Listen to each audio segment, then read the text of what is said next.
You sound good in the back? Yeah. Okay, thank you, Matt. I'm very excited to be here today. This is a fantastic subject. And I would tell you, in my experience, I don't know of any other authority who has presented how behaviors affect strategy. Values, skill sets, and we'll see today how they do shape strategy, but behaviors, your natural inclinations, really have an impact on how you think, plan, and execute strategy. Let me say at the outset that the objective of this presentation is to create awareness. So I want to introduce you to something new. And in doing so, this can help you get your seat or improve your seat at the table. I'll be talking about corporate strategy and business strategy. I'm going to show you the different kinds of hierarchies and how it actually influences the C-suite, the senior executives who plan and execute, who are responsible for executing. Now, to do this, I want to give you just a couple of minutes background to what I do. Matt mentioned that I do leader and strategy development. What I say is I help leaders and their teams increase their ROI, meaning that they contribute more to the organization, that they help take that initiative, that they bring in more revenue, lower those costs on their own without having being told to. And in doing that, I bring, let's say, 10 executives. We'll take a 6-day retreat, and I'll put them in front of a computer simulation where they compete, and they play like a risk game, real time. And they see each other, how they act, how they plan, how they think under pressure. And the reason I'm telling you this, because a lot of the data that I'm going to show you are from these kind of exercises.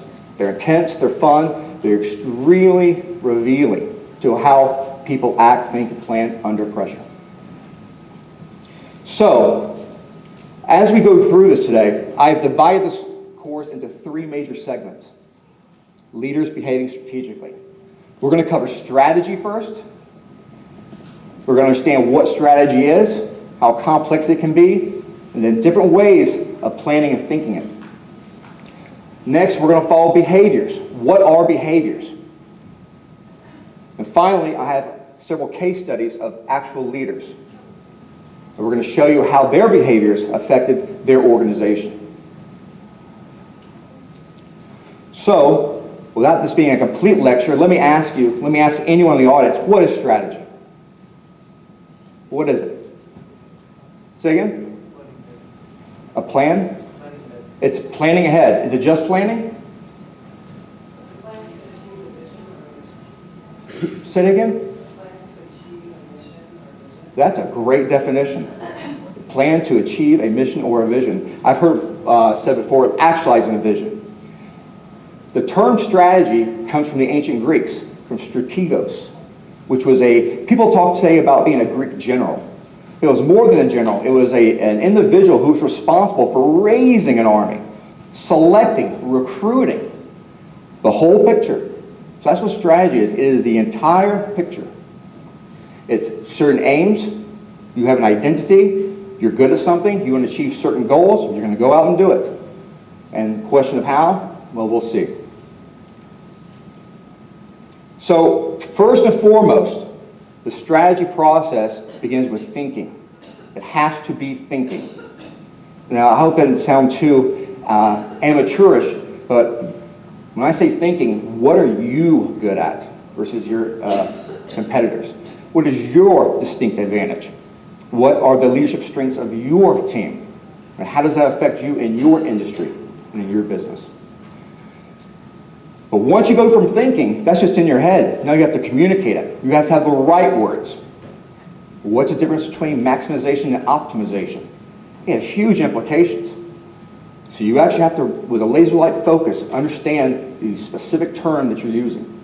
And once you speak it, once you articulate those terms, that goes into planning. This is where you create your plan.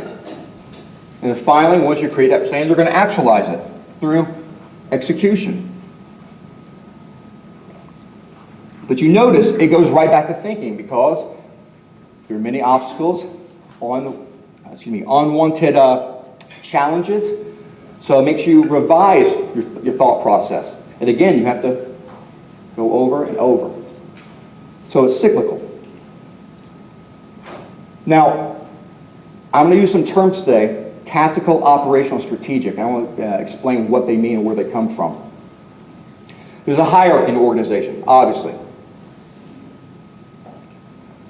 On the front lines, we have the agent, the employees, led by their managers. But those managers answer to directors, and to VPs, senior VPs, finally to the executive leadership team, or even the C-suite, finally to the board. If I mention tactical, talking about managers and agents, people who are doing the techniques right on the spot, here and now. For operations, think of operations as a grouping of tactics. More far out, they look further into the future than just the immediate now. And then obviously the strategic. What do you notice about these lines? Are these three independent operations levels? Are they independent or are they interdependent? Interdependent, exactly. You cannot have tactics without strategy, and you can't have strategy without tactics. They have to be married. They have to support one another. And what we'll see is certain behaviors prefer tactics over strategy and strategy over tactics. They naturally go to one versus the other and sometimes ignore their counterpart. Okay, I'm going to show you two models now. By show of hands, how many of you actually participated or do participate or have in corporate strategy? Corporate. Okay. So I take it business strategy, a particular business unit. Okay, good. This is a general model. I'm going to show you two models, and I just want to show you the complexity, and I have a question for you after these models. Obviously, corporate, what the organization, what they want to do within their industry, kind of market share, what those goals are set, all the business functions. Sales, marketing, finance, HR, corporate communications. They are now responsible for aligning to that mission, yes? So this is a simple template. Now here's a more complicated one. You notice here, this is full integration. When I say revenue generation, who does revenue generation? Say again? Everyone does revenue generation. Every business function has a piece of the pie here. Supporting revenue generation. Different business functions have to work together. So you notice they're not siloed, they're integrated. Capital allocation. What are you going to do with your surplus, your profit? M&A, mergers and acquisitions, you want to create a strategic reserve? These are all questions that have to be answered because your strategy, far out vision in the future. And then political, a regulatory strategy. How do you get the government off your back and not upset your operations, your business? So this is a slew. You can just tell just from this model, different combinations, different varieties of strategy are available. So I want you to think for a second. We all work for the same organization. We're all on the executive leadership team. And the chief executive officer has now assigned us the mission to create a strategy for our organization, whatever business it is. I've given you models. What are the chances that everyone here is going to have a similar strategy now I've given you the models? What do you think? Is it a good probability that we're all going to have the same kind of strategy, same kind of plan? Why? Different experiences? Well, let's start with skill sets. Some people are master planners, some people are not. That's going to affect the level of sophistication of planning, right? What about values? You think values affect strategy development? Didn't we had a panel on Wednesday, right? Purpose-driven companies. Some companies, some leaders see only shareholders. Some companies, some leaders see only stakeholders. Some see a mix, a combination. They want to find that happy middle ground. So you can see right now two enormous factors that will shape, and we're going to get to behaviors. very soon. But if there's one slide in this presentation that you need to understand, it's going to be the next one. This is really where you see behaviors show up. This is the area where it show up. And I call this the archetypes of strategy. An archetype is a fundamental model, a model from which all other models are derived. In strategy, there's one central question you have to answer. And how you answer it will affect one model to the other. And that question is,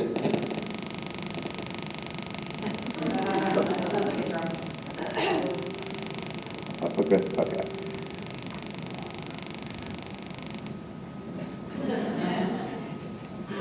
Where was I? Okay, the one question, can you anticipate the future?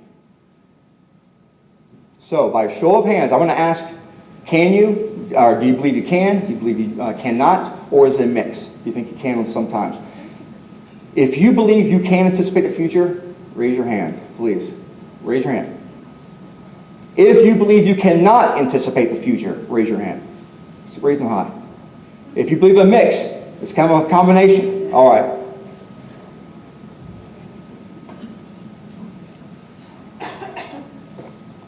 How you answer those questions are going to now influence your thinking, your behaviors on strategy.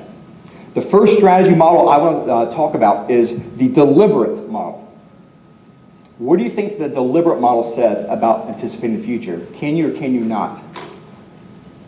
Yes, you can. What's the term deliberate mean? Purposeful, right? Now, I want you to think about this. Take a second. Think about this. If you can't anticipate the future, what are the implications to your organization?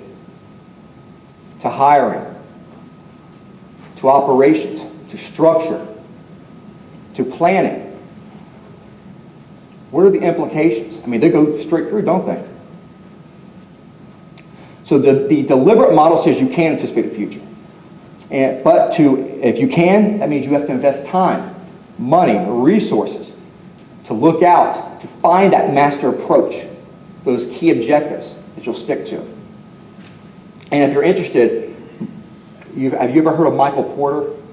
Big in the business community. He is really the patriarch of the deliberate approach. When people talk Porter, they're talking deliberate approach, meaning you can anticipate the future. If you anticipate the future, you're going to make a complex plan. Go objective A to B to C to D. And to do that, to make sure that people get to those objectives, you don't need, I'm getting to this, you don't need leaders. You need managers. Because managers overlook process, right? And if you have this string of objectives led by managers, what you find is you have a centralized approach, meaning decisions come from the top and they go down. That's the process. Process-oriented. Reliance on management. We need people to make sure that you dot your I's and cross your T's. What is the effect on operations, on actual revenue generation? Strong emphasis on planning. You will put a lot of resources into research because we know we're going to anticipate the future. What does that say about risk, though? If we're going to make a plan for success, and I'm putting a lot of money in this organization, researching our competition, researching the industry, what's my risk tolerance? This is a lot of money going into, and this is a huge investment. Am I just going to, be haphazard, let this money go away uselessly? No. You have a low risk tolerance because we're planning. Now look at the kind of organization. What kind of organization sustains this kind of model? You have a formalized structure. If they come from the top, there's a chain of command. I know it's kind of a pejorative, but there's a chain. There's a filter, right? We get the right answers in. We filter out the bad, the noise.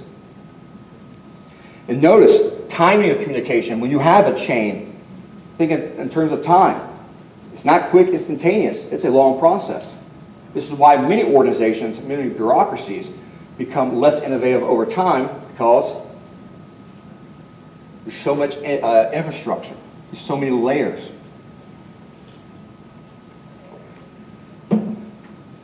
Now let me ask you, I'm going to use a term now called conduct. Think about the passion, the culture of the organization. How would you characterize the culture, the zeal of the people working in this kind of organization? What's the logical choice?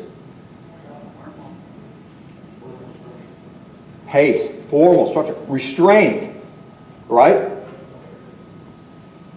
And notice, the sense of safety, low risk. We're in a big ship. We're going forward. Come in, you come in your day. You come in the morning. You leave in the afternoon. Same process, over. So this is the deliberate. That is the one archetype. So you can probably guess that the other archetype is what we call the emergent. And what do you think they say about planning? Can you anticipate the future? If these guys say you can guess that the complete opposite is going to be what? You can't anticipate the future. So what's the implications for this?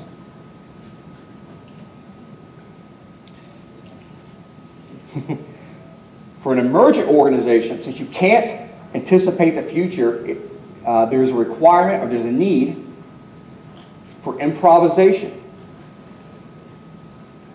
But not improvisation from the top. You need people on the bottom, on the daily activity, the tactical level, to make those situational decisions. Yes, ma'am? Can I just ask, is the difference in the emergent, is that because they're a relatively new company, or is that a culture and a belief system? That is a great question. It should be by industry. If it's a new market, you're going to have emergent culture, or you're going to have an emergent paradigm, because less competitors, there's a lot of space to be had. But once an organization matures, we see a real switch to the deliberate, because now it's competitive, and especially when organizations get mature, they're cutting costs. And if they're cutting costs, a lot of detail, a lot of analysis. Does that answer your question? So this is sort of the beginning in a way. It can be, yes. Industry-wise, this is the way it should be in the beginning, but some behaviors, which I'm going to get to, naturally prefer that, even if they're in a mature organization. Now, we don't need managers in the emergent market, or excuse me, the emergent model. We don't need managers, we need leaders. This is key. This is one thing that my clients always get a kick out of. You know, there's so many leadership books, there's so much leadership literature. I submit to you that the single most important factor of leadership is improvisation. It's the ability to make decisions within the spirit of a strategy despite the lack of letter to the strategy. Meaning, if the goals do not exist, but if you thought of them, they would have. So the leader acts in a constructive manner. They help improve the organization by making situational decisions which are consistent with the strategy. Does that make sense? That's the ROI of leadership. It means anticipating what strategy did not, improvising what strategy did not anticipate in a constructive manner. So we need leaders, because leaders are the guys on the ground, guys and gals on the ground who make decisions consistent with the welfare and the health of the organization. Operations. Strong. Well, since we can't anticipate the future, why plan at all? In fact, there's a great saying, if you like history, I'm sure you've heard this. Strategy goes out the window once the first shot is fired. It comes back from the old Prussian general. You know, you can make a battle plan, but once you hit the enemy, I think Dr. Cooper mentioned this on Wednesday. Once you hit your competition, that strategy out the window. And it's all improvisation. So what you find the emergent, a strong emphasis on execution, because we have the leaders executing. And we will tolerate risk. So what you'll find is you'll find either waste, duplication in the emergent model. Informal structure. We need fast decisions, right? We need fast decisions. We need fast communication systems, open lines. Forget the formality.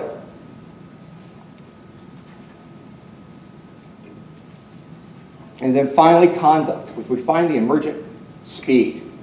Speed, let's get it done. Let's get it done. Okay, we'll spend some money. We might lose some money. Get it done. Get it done. And especially what you brought up at the beginning, land grab priority and market share, especially when organizations are new markets, you'll find this model. So those are the 2 archetypes of strategy. And if you're interested, I mentioned Michael Porter was the patriarch of the deliberate. Mintzberg, Henry Mintzberg, is the archetype of the patriarch of the emergent. He's famous in business schools because he wrote a great essay, "Don't get an MBA, it's worthless." So he's got a lot of fans in business schools today. And if we look, here we go. This is the deliberate model, top down, right? Versus the emergent. Information, empower, engagement from the bottom up.